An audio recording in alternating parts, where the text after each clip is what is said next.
মুহাদ্দিস নবী রাহমাতুল্লাহ আলাইহি তিনি যখন হজে গিয়েছিলেন আল্লাহ রাসূল সাল্লাল্লাহু আলাইহি ওয়াসাল্লামের মুহাব্বত থাকলে আল্লাহ রাসূল সাল্লাল্লাহু আলাইহি ওয়াসাল্লাম তাকে মুহাব্বত করবেন এবং আল্লাহ রাসূল সাল্লাল্লাহু আলাইহি ওয়াসাল্লামের মুহাব্বত তার অন্তরে থাকবে।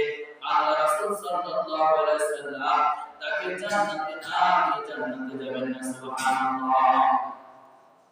শাওয়ালিল্লাহ মুহাদ্দিস নবী রাহমাতুল্লাহ আলাইহি তিনি হজে গিয়েছিলেন।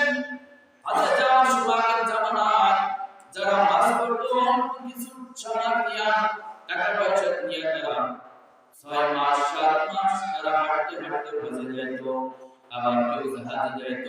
কিন্তু আগে অর্থের অভাব ছিল, অভাবে থাকার কারণে অল্প কিছু টাকা পয়সা সামান নিয়ে শাওয়ালিল্লাহ মুহাদ্দিস নবী রাহমাতুল্লাহ আলাইহি হজে গেছে। কে গেছে? শাওয়ালিল্লাহ মুহাদ্দিস নবী রাহমাতুল্লাহ আলাইহি হজে গেছে। হজে যাওয়ার পর 3 দিন যখন খানা খাইলো, খানা খাওয়ার পর যখন তার কাছে সমস্ত টাকা পয়সা চলে গেল, খরচ হয়ে গেল, খরচ হয়ে যাওয়ার কারণে কি হলো, এখন সে না খেয়ে রয়েছে 3 দিন। কয়দিন? না খেয়ে 3 দিন রয়েছে। মসজিদে নববীতে নামাজ পড়ে, মসজিদে নববীতে ঘুমায় আছে, ঈশার নামাজ পড়িয়া রাত্রেবেলা আল্লাহ রাসূল সাল্লাল্লাহু আলাইহি ওয়াসাল্লাম শাওয়ালিল্লাহ মুহাদ্দিস নবী রাহমাতুল্লাহ আলাইহি দেখা দিলেন। সুবহানাল্লাহ। স্বপ্নে দেখা দিলেন। স্বপ্নে আল্লাহ রাসূল সাল্লাল্লাহু আলাইহি ওয়াসাল্লাম শাওয়ালিল্লাহ মুহাদ্দিস নবী রাহমাতুল্লাহ আলাইহি বলতেছেন, ওলিউল্লাহ তুমি তো মদিনায় আসছো, তুমি তো মেহমান, আমি তো মেজবান। আমার এলাকায় তুমি আসছো, আমার দরজার পাশে তুমি এখন ঘুমাইছো, আমার দরজার পাশে তুমি জিয়ারত করতে আসছো। এখন তুমি মেজবান, আমি মেজবান, তুমি মেহমান। তুমি তো না খেয়ে আসছো, আমি তোমার জন্য খাবার নিয়ে আসছি, আমি তোমার জন্য খাবার নিয়ে আসছি। কেমন ছিল শাওয়ালিল্লাহ মুহাদ্দিস নবী রাহমাতুল্লাহ আলাইহি?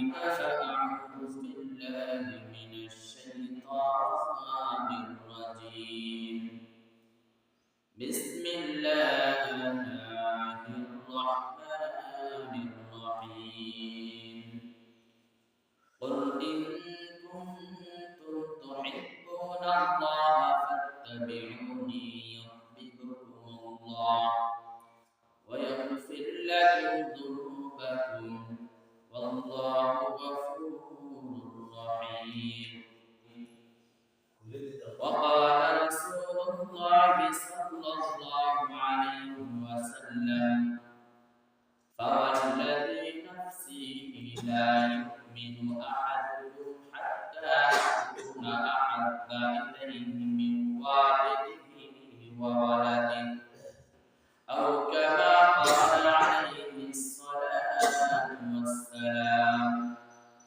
سبحانك لا علم لنا إلا ما علمتنا إنك أنت العليم الحكيم. سبحان الله وبحمده سبحان الله العظيم. اللهم أرنا الحق حقا وارزقنا اتباعه وأرنا الباطل باطلا وارزقنا اجتنابه. قد شاء زر بما لا تنسى ما كنا رحمتها ومسجات لك ليما ذكرت به زر به أنت سبحان الكريم. اللهم صل على محمد وعلى آل محمد كما صليت على إبراهيم وعلى آل إبراهيم إنك حميد مجيد. اللهم بارك على محمد وعلى آل محمد كما باركت على إبراهيم وعلى آل إبراهيم إنك حميد أجمعين. الحمد لله মহান রব্বুল আলামিন নিকট লাখ কোটি শুকরিয়া আদায় করতেছি যে মহান রব্বুল আলামিন আমাকে আপনাকে পবিত্র জুমার দিন সমস্ত দুনিয়াবি কাজ থেকে ফারিগ করিয়া আল্লাহ তাআলা আমাকে আপনাকে তার গোলামি করার জন্য তার মসজিদে আসার বসার তৌফিক দিয়েছে। এই জন্য অন্তরস্থল থেকে উচ্চ আওয়াজে কালিমাতুল শুকরিয়া আদায় করি আলহামদুলিল্লাহ। আলহামদুলিল্লাহ। আল্লাহ তাআলা অনেক বান্দা-বান্দী যারা গত জুমার দুনিয়াতে বেঁচে ছিল, আজ জুমার পূর্বে তারা দুনিয়াতে অনেকে চলে গেছে। গত জুমার থেকে নিয়ে আজ পর্যন্ত যারা কবরবাসী হয়ে গেছে, তারা দুনিয়াতে ছিল, দুনিয়া নিজাম অনুযায়ী চলাফেরা করত। আমি আল্লাহ তাআলা, আমরা সবাই আল্লাহ তাআলার নিজাম অনুযায়ী দুনিয়াতে হায়াতে চলাফেরা করতেছি। আগামী জুমায় আপনি নামাজ পড়বো এর কোনো গ্যারান্টি নেই। আমরা কেউ কবরস্থ হয়ে যেতে পারি। তা আল্লাহ তাআলা আমাকে আপনাকে দুনিয়ার মধ্যে একমাত্র শুধুমাত্র তার ইবাদতের জন্য সৃষ্টি করে দুনিয়াতে পাঠাইছে। অন্য কোনো উদ্দেশ্যে আল্লাহ তাআলা আমাকে আপনাকে দুনিয়াতে পাঠান না। আল্লাহ তাআলার ইবাদত বندگی করতে হবে যতদিন আমরা হায়াত পাবো। আমাকে আপনাকে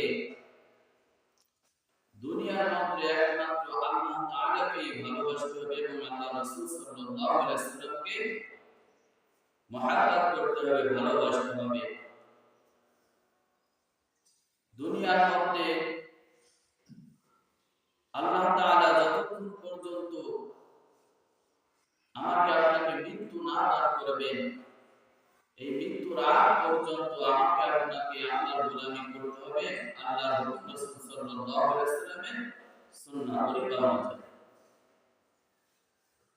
আল্লাহ তাআলা আমাকে আপনাকে তার গোলামি করতে বলেছেন, কিন্তু গোলামি করতে গেলে আল্লাহর ভয়, আল্লাহর মুহাব্বত অন্তরে নিয়ে যদি আল্লাহর গোলামি করি, তাহলে ওই ইবাদত আল্লাহর কাছে প্রিয় এবং গ্রহণযোগ্য। সুবহানাল্লাহ।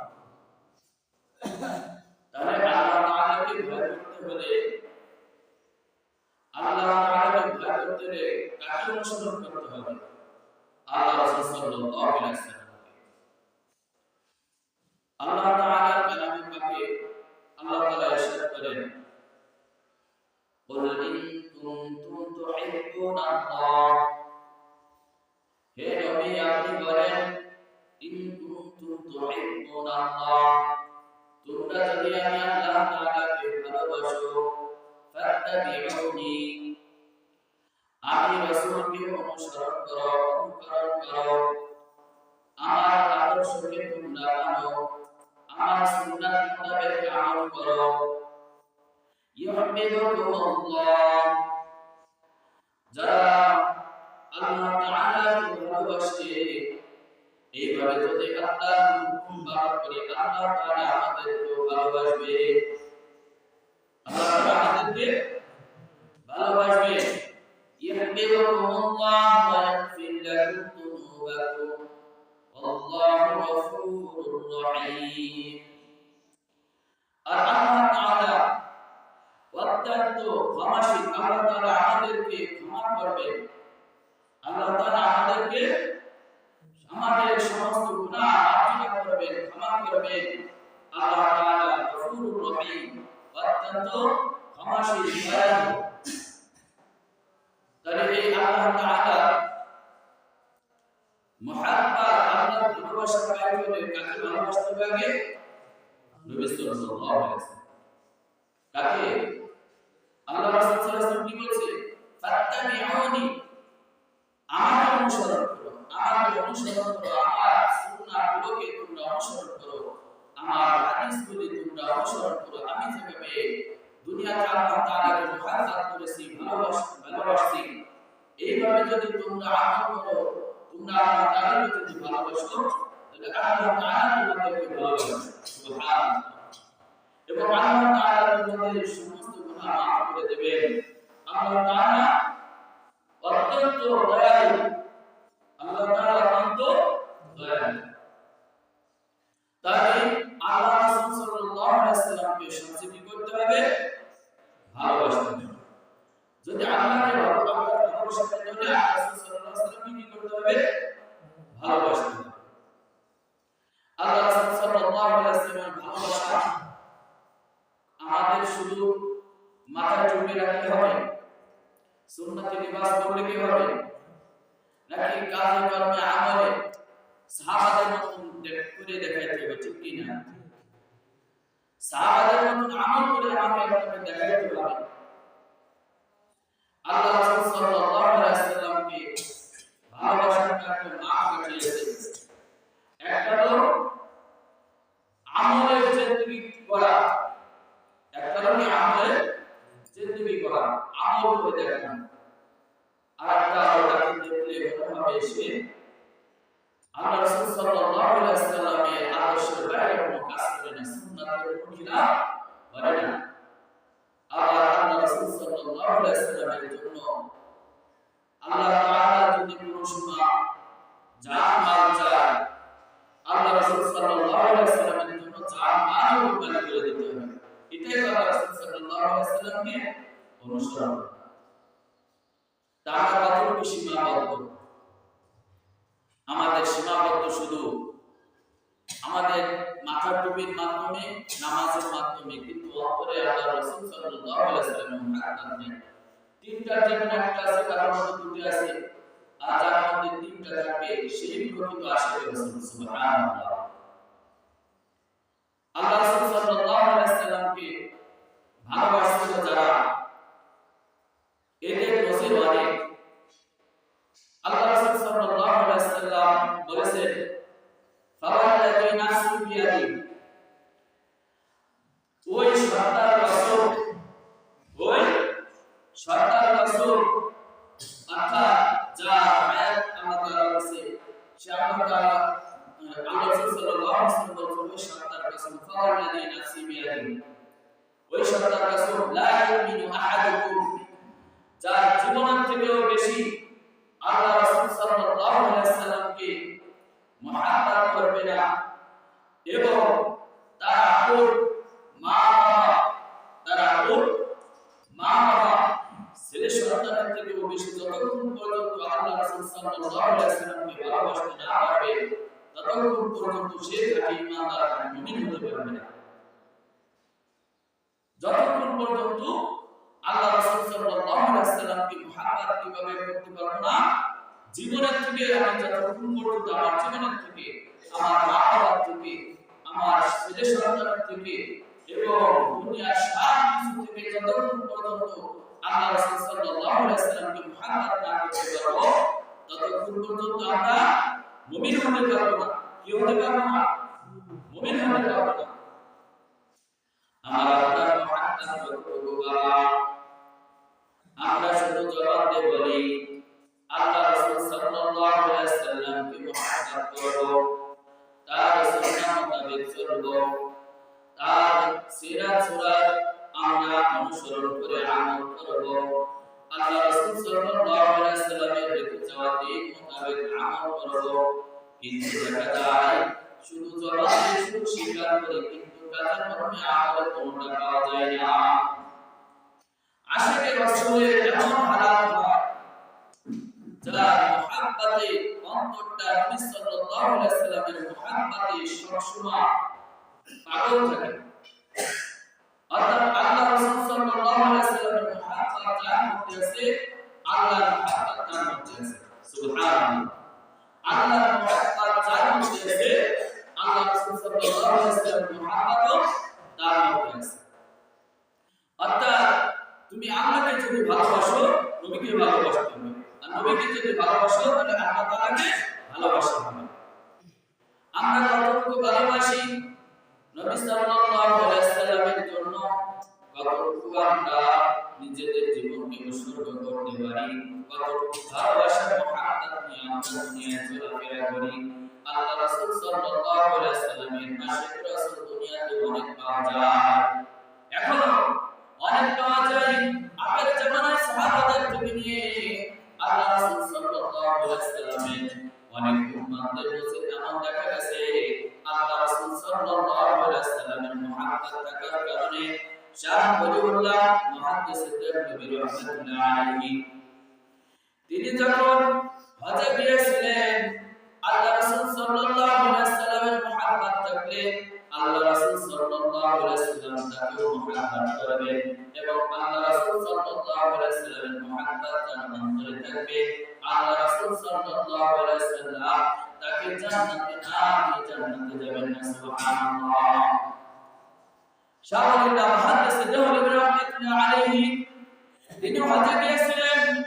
হজে যাওয়ার সময় জামানায় যারা হজ করত কিছু শরণার্থীরা টাকা পয়সা নিয়ে তারা 6 মাস 7 মাস তারা হাঁটতে হাঁটতে হজে যেত, আবার কেউ জাহাজে যেত। কিন্তু আগে অর্থের অভাব ছিল, অভাবে থাকার কারণে অল্প কিছু টাকা পয়সা সামান নিয়ে শাহ ওলিউল্লাহ মুহাদ্দিস দেওবন্দি রাহমাতুল্লাহ আলাইহি হজে গেছে। কে গেছে? শাহ ওলিউল্লাহ মুহাদ্দিস দেওবন্দি রাহমাতুল্লাহ আলাইহি হজে গেছে। হজে যাওয়ার পর 3 দিন যখন খানা খাইল, খানা খাওয়ার পর যখন তার কাছে সমস্ত টাকা পয়সা চলে গেল, খরচ হয়ে গেল, খরচ হয়ে যাওয়ার কারণে কি হলো, এখন সে না খেয়ে রয়েছে 3 দিন। কয়দিন? না খেয়ে 3 দিন রয়েছে। মসজিদে নববীতে নামাজ পড়ে, মসজিদে নববীতে ঘুমায় আছে, ঈশার নামাজ পড়িয়া রাত্রেবেলা আল্লাহ রাসূল সাল্লাল্লাহু আলাইহি ওয়াসাল্লাম শাহ ওলিউল্লাহ মুহাদ্দিস দেওবন্দি রাহমাতুল্লাহ আলাইহি দেখা দিলেন। সুবহানাল্লাহ। স্বপ্নে দেখা দিলেন। স্বপ্নে আল্লাহ রাসূল সাল্লাল্লাহু আলাইহি ওয়াসাল্লাম শাহ ওলিউল্লাহ মুহাদ্দিস দেওবন্দি রাহমাতুল্লাহ আলাইহি বলতেছেন, ওলিউল্লাহ তুমি তো মদিনায় আসছো, তুমি তো মেহমান, আমি তো মেজবান। আমার এলাকায় তুমি আসছো, আমার দরজার পাশে তুমি এখন ঘুমাইছো, আমার দরজার পাশে তুমি জিয়ারত করতে আসছো। এখন তুমি মেজবান, আমি মেজবান, তুমি মেহমান। তুমি তো না খেয়ে আসছো, আমি তোমার জন্য খাবার নিয়ে আসছি, আমি তোমার জন্য খাবার নিয়ে আসছি। কেমন ছিল শাহ ওলিউল্লাহ মুহাদ্দিস দেওবন্দি রাহমাতুল্লাহ আলাইহি? দারুল দেওবন্দের মুহাদ্দিস ছিলেন, উপমহাদেশের বিখ্যাত আলেম ছিলেন। তিনার ছাত্ররা তার জামানায় পুরো ভারত মহাদেশে এত পরিমাণ তার ছাত্র ছিল, তাদের ওই ছাত্রদের থেকে আজ আমাদের বাংলাদেশে দিনের খেদমত চলতেছে। যত মুহাদ্দিস হাফেজ কুরআন লিখেছেন, আলেম লিখেছেন, শাহ ওলিউল্লাহ মুহাদ্দিস দেওবন্দি রাহমাতুল্লাহ আলাইহি হাতে করা ছাত্র এই যে দেখেন শিফা তার দেখে যাওয়া গাছপালা শাখা প্রশাখা বাংলাদেশে দেখতেছেন। আমিও যে ইমাম সাহেব আমাকে দেখতেছেন তার দেখে যাওয়া অবদান আমিও তার মধ্যে শামিল। আপনারা যে কুরআন শিক্ষা করতেছেন তার দিনের একটা অংশ আপনাদের মধ্যেও আছে। এমন একজন বুজুর্গ শাহ ওলিউল্লাহ মুহাদ্দিস দেওবন্দি রাহমাতুল্লাহ আলাইহি জীবনে কোন সময় সুন্নাতের খেলাফ করেন নাই। আল্লাহ রাসূল সাল্লাল্লাহু আলাইহি ওয়াসাল্লামের খাঁটি আশিক ছিলেন। তার মধ্যে আল্লাহ রাসূল সাল্লাল্লাহু আলাইহি ওয়াসাল্লামের এত মহব্বত ছিল, এত ইশকের আগুন ছিল। আল্লাহ রাসূল সাল্লাল্লাহু আলাইহি ওয়াসাল্লামকে কিভাবে স্বপ্নে দেখলেন যে না পেয়ে রয়েছে, স্বপ্নে যদি আল্লাহ রাসূল সাল্লাল্লাহু আলাইহি ওয়াসাল্লাম এত মহব্বত করেন। আর শাহ ওলিউল্লাহ মুহাদ্দিস দেওবন্দি রাহমাতুল্লাহ আলাইহি আল্লাহ রাসূল সাল্লাল্লাহু আলাইহি ওয়াসাল্লামকে এত মহব্বত করতেন, মদিনার মধ্যে না খেয়ে ঘুমিয়ে রয়েছে। রাত্রেবেলা কি করলো, না খেয়ে ঘুমিয়ে থাকার কারণে আল্লাহ রাসূল সাল্লাল্লাহু আলাইহি ওয়াসাল্লাম স্বপ্নে যোগে দেখা দিয়া আল্লাহ রাসূল সাল্লাল্লাহু আলাইহি ওয়াসাল্লাম শাহ ওলিউল্লাহ মুহাদ্দিস দেওবন্দি রাহমাতুল্লাহ আলাইহি খানা খাওয়ার জন্য আসলেন। ও ওলিউল্লাহ তুমি তো মেহমান, আমি মেজবান, আমার এলাকায় না খেয়ে থাকবা হবে না, আমার দরজার পাশে তুমি এখন, আমি তোমাকে এখন মেহমানদারি করাবো, আমি তোমাকে এখন খানা খাওয়াবো। স্বপ্নে যুগে আল্লাহ রাসূল সাল্লাল্লাহু আলাইহি ওয়াসাল্লাম শাহ ওলিউল্লাহ দেওবন্দি রাহমাতুল্লাহ আলাইহি বলেছেন, আমি তোমাকে এখন আমার নিজ হাতে খানা খাওয়াবো। সুবহানাল্লাহ, আল্লাহু আকবার। হতভাগ্য এই ব্যক্তি, হতভাগ্য তার খুশনসিব যে আল্লাহ রাসূল সাল্লাল্লাহু আলাইহি ওয়াসাল্লাম স্বপ্নে যুগে তাকে এসে দেখা দেয় আর তাকে উম্মত বলে কবুল করে নিয়েছে আর নিজ হাতে তাকে খানা খায়। ওই ব্যক্তির কত না খুশনসিব যাকে যে ব্যক্তি আল্লাহ রাসূল সাল্লাল্লাহু আলাইহি ওয়াসাল্লামকে স্বপ্নে দেখে। সুবহানাল্লাহ, কত বড় ভাগ্যবান। দেখেন আল্লাহ রাসূল সাল্লাল্লাহু আলাইহি ওয়াসাল্লাম শাহওয়ালিউল্লাহকে তিনটা রুটি নিয়ে আসেন খাওয়ার জন্য। যখন শাহওয়ালিউল্লাহ খাওয়া শুরু করলো রাসূল সাল্লাল্লাহু আলাইহি ওয়াসাল্লাম নিজে হাত দিয়ে ছিলা শাহওয়ালিউল্লাহ নবী রাহমাতুল্লাহ আলাইহি খাওয়া দিয়েছেন। এইভাবে খাইতে খাইতে যখন একটা রুটি খাওয়া হলো, একটা রুটি ফুল খাওয়া হয়েছে আর একটা রুটি অর্ধেক খাওয়া হয়েছে, আর একটা রুটি অর্ধেক খাওয়া দিয়েছে। অর্ধেক খাওয়ানোর পর আল্লাহ রাসূল সাল্লাল্লাহু আলাইহি ওয়াসাল্লাম এইভাবে খাওয়াতেছে। হঠাৎ করে ফজরের আযান মুয়াজ্জিন আযানের মাধ্যমে মসজিদ থেকে দিয়ে দিয়েছে। যখন আযান শুরু হয়ে গেছে ঘুম ভেঙে গেল।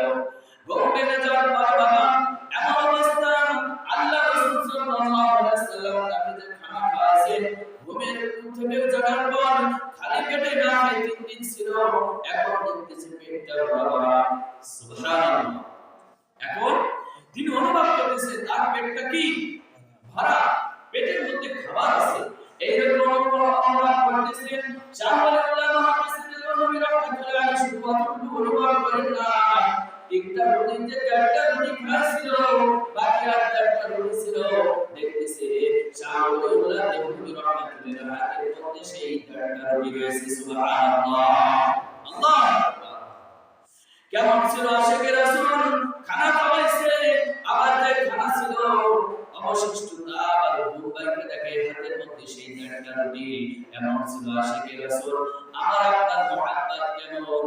আল্লাহ রাসূল সাল্লাল্লাহু আলাইহি ওয়াসাল্লামের সাথে মুহাব্বত নাই। দুনিয়ায় দেখা যায় যখন সুন্নাতের কথা আমল করতে বলা হয়, সুন্নাতের আমল করতে গেলে নিজেদের কষ্ট হয়। আল্লাহ রাসূল সাল্লাল্লাহু আলাইহি ওয়াসাল্লামের মুহাব্বত আপনার মধ্যে বোঝা যাইতেছে না। সুন্নাতের আমল করতে গেলে আল্লাহ রাসূল সাল্লাল্লাহু আলাইহি ওয়াসাল্লামের রহমত দিয়ে রেখে গিয়েছে, আমাদের নিকট জিম্মাদার দিয়ে গেছে। আর এই দিনের পথে চলতে গেলে আমার আপনার কষ্ট লাগে। আল্লাহ রাসূল সাল্লাল্লাহু আলাইহি ওয়াসাল্লামের মুহাব্বত বোঝা যাইতেছে আমার আপনার অন্তরের মধ্যে না। কতটুকু মুহাব্বত করি নিজের সন্তানের থেকে, এখানে বলতেছে নিজের থেকেও বেশি মুহাব্বত করতে হবে। নিজের থেকে কেমন মুহাব্বত করতে হবে? আল্লাহ রাসূল সাল্লাল্লাহু আলাইহি ওয়াসাল্লামের অনেক সাহাবা এরকম দেখাইছে। হযরত ওমর রাদিয়াল্লাহু আনহু, হযরত আবু বকর রাদিয়াল্লাহু আনহু, হযরত আলী রাদিয়াল্লাহু আনহু আল্লাহ রাসূল সাল্লাল্লাহু আলাইহি ওয়াসাল্লামকে এত মুহাব্বত করতে, তাদের জীবনে পড়লে দেখবে তাদের জীবনের থেকেও বেশি আল্লাহ রাসূল সাল্লাল্লাহু আলাইহি ওয়াসাল্লামকে মুহাব্বত করতেন, ভালোবাসতেন। জীবনের থেকে বেশি ভালোবাসতেন, মুহাব্বত করতেন। আমি আপনি কতটুকু মুহাব্বত করি?